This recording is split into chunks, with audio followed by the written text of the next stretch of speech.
to prioritize your time wisely. You have to become a master at time management.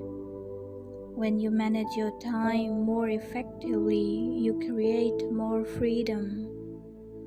Prioritize the most important thing you need to do for the day and only focus your energy on doing that. Throughout your day, know what you will be spending your time on. Plan your days and the night before you'll not only get more done in less time, you'll also experience more flow. The more you are in flow, the more you can get done. Give yourself a basic framework for your days. You will be much more likely to pack your days with useful work that adds value to your life.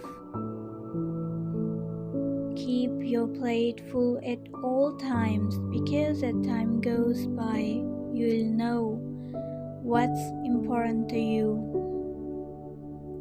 Amateurs sit and wait for inspiration. The rest of us just get up and go to work.